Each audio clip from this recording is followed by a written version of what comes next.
Hey, what's going on, you scallywags? Welcome back to the Hideaway. In today's video, we are going over leather care. Hey, so again, I'm super excited to have you back in the Hideaway with me. So this past weekend, I was actually at an event. I went to Nathaniel's Hope. It was a children's charity event for kids with disabilities. It was over in Orlando at Lake Eola. Had an absolutely awesome time bringing smiles to those little kids and getting to meet and interact with other pirates in the community. It was just a great time. But now that I'm back from the event, it is time to reset some of my garb, and that's why today we are going over leather care, specifically how I care for my leather and some things you can think about with your own garb. So first and foremost, what I'm going to be using today is I'm going to be using my triple pistol baldric. This is only one of many pieces of leather that I have, but I'm going to go over the care of leather with my triple pistol baldric today. So the first thing that you need to do, or the first thing that I do, is I remove all of the pieces from the object. So in this case, I'm going to take the flintlocks out and get it ready to clean. This is the prep process. All right, yeah, so I'm gonna get this ready to clean it because the first thing we do before we treat the leather is we need to clean the leather. Just a little bit about my flintlocks real quick is, so I carry 3 different flintlocks. Sometimes I'll wear 4, I'll wear one on my belt, but on my baldric I'll wear 3, and I have them in different sizes. I got all of these from Medieval Collectibles. Actually, I got this from Medieval Collectibles. I got this from Medieval Collectibles. They were about $35 each.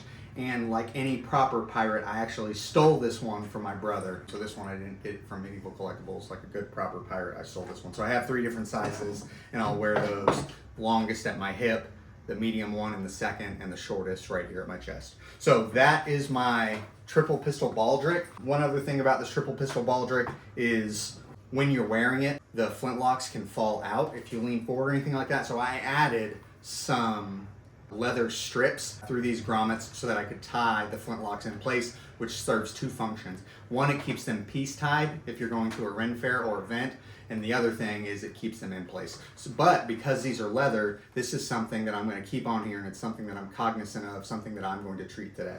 So after we've got it prepped, the first thing you're going to do is you're going to take a stiff bristle brush, and you're going to brush off all your leather, getting all of that dirt and stuff off of the leather.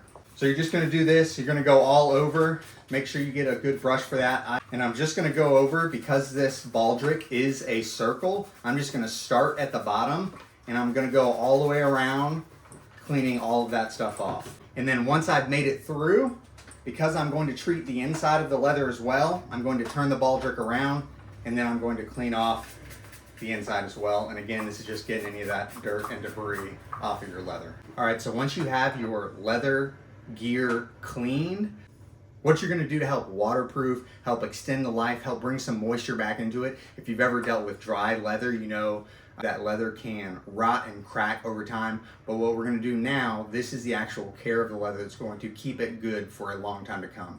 And that is, I'm going to use mink oil, and I'm going to coat the leather with a thin coat of mink oil. Leather goods are one of the biggest investments that I have made in my garb. So I want to make sure that it is good for a long time to come. So it is important that you take care of your leather goods. It's probably going to be the biggest investment you make in your garb. So I have the mink oil here. I'm going to take, it comes with a pad. That's what I use. But I'm going to take this pad and I'm just going to put a thin amount of mink oil on there, and I'm going to take that to the leather and I'm going to coat the surface entirely. Now, while working it in, one of the things that's important for the mink oil to get into the pores, it does have to heat up. So what I have done in the past is I will take like a hair dryer and I will hair dry the mink oil until it becomes liquid, and then I will put that liquid mink oil on the leather. But one of the other things you can do is just kind of rubbing it back and forth adds a little bit of heat friction, and some people even will use their hands, and just the heat of your hands mixing with that mink oil will activate it enough and will get it down into the pores. So you want to coat everything with a light coat of mink oil. You want to let it sit on there for about 10 to 15 minutes and wipe off any excess. So some things to think about, and I want to show you with this baldric. So what I will do is I will, for some of this detailed leather work, I will use my fingers and I will get some stuff around there that maybe the pad won't, and I can get in and work into some of those crevices and some of those details. Also, the inside of the holster is something that I'm thinking about. And again, I'm conditioning and I am treating both sides of the leather. Don't just treat the outside. Yeah, so now I'm just gonna go through and I'm gonna get the entire baldric. This part is a little easier when you have, just the plain leather. It's easier to kind of see and feel. You don't have all that detail work in there. You just want to make sure you completely coat the leather in the mink oil. One of the other things is, again, have these, and what I'll do is I'll just take this and just rub a little bit on there, just so that these leather straps that I use to keep my flintlocks tied in stay strong. All right, you scallywags. So a really simple video today, really just talking about the importance of maintaining your equipment. Now I know as you're wearing your pirate stuff, you do want a weathered look to it, so you don't have to have your leather looking new and pristine all the time. There is something to be said about a little bit of weather on it, but you also want to make sure that you're extending the life of your garb. And remember, a lot of being a pirate back during the golden age of piracy just meant being a seaman or a sailor, and a large part of being a sailor is maintenance. So that brings a little bit of joy to even what can be a mundane task. So thanks again for joining me in the Hideaway, and I will catch you in the next video.